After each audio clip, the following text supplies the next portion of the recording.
And let's try to find a hue. Let's try to go for kind of a gold hue. So we're going to move down here. It's going to be somewhere between orange and yellow, as gold is somewhere between orange and yellow.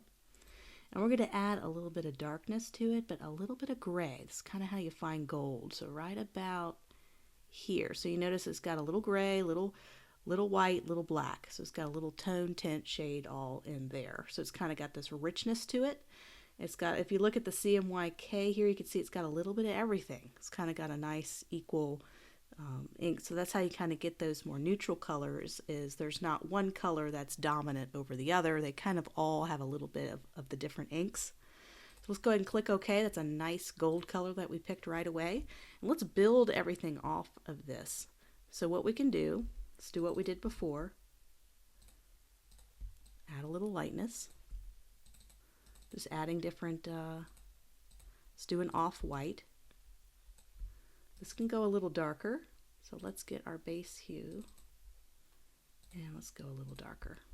So what we want to do is we want to find a really good pairing color. So what about, we have a warm color already. What if we paired it with a cooler color?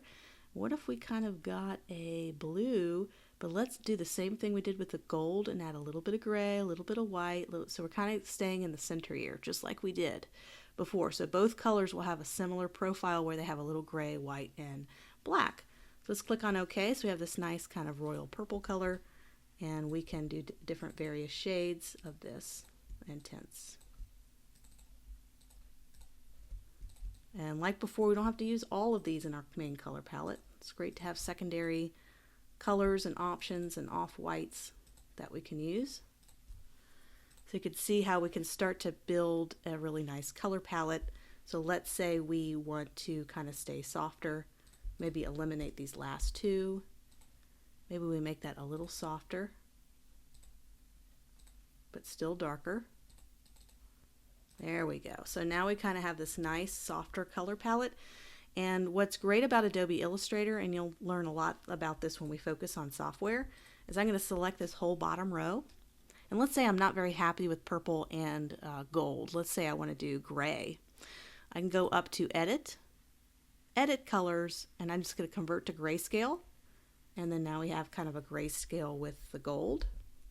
Or you can go select all of these, Object, or Edit, Edit Colors, and we're going to go to Adjust Color Balance and click on Preview.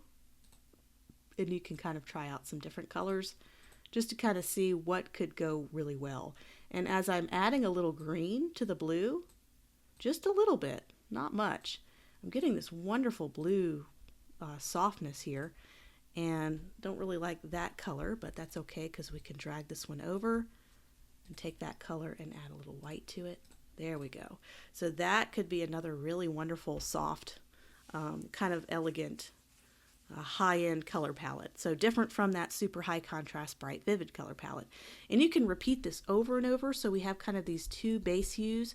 We can continue and do a couple other ones as well and find out, okay, we have gold, we have this blue.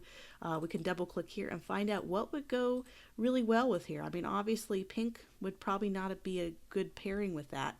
But we have kind of some warm tones, soft tones, and kind of this blue. You know, it'd be nice to get something really neutral in there. So maybe we can kind of try, and it could be as neutral as gray, right? So we can have gray with this color palette, and we can have different shades and tones of gray. If you ever want to do grayscale, it's all going to be on this left side. This is all grayscale, so white to black. So you have these two strong colors, and then to do something neutral with it makes a little more sense. Because when you start to get three really strong colors competing, it starts to be difficult. So that's why I made this neutral instead of purple or yellow or green. None of those are going to really pair really well because you have such strong colors here. So there we go. There's kind of a more subtle color palette. So hopefully this exercise helps you kind of get into understanding how do you actually select the colors, how do I start the basis of building a color palette, but understanding how to go lighter and darker and different contrasts is a big key into learning how to build color palettes. And I wanted to demonstrate how this works in Photoshop. So I have the color panel open, and you're going to learn all about this a little bit later when you get into the technical side of the software. But this is kind of how, instead of the hue cube, you have lots of different options in Photoshop of how to display the color wheel.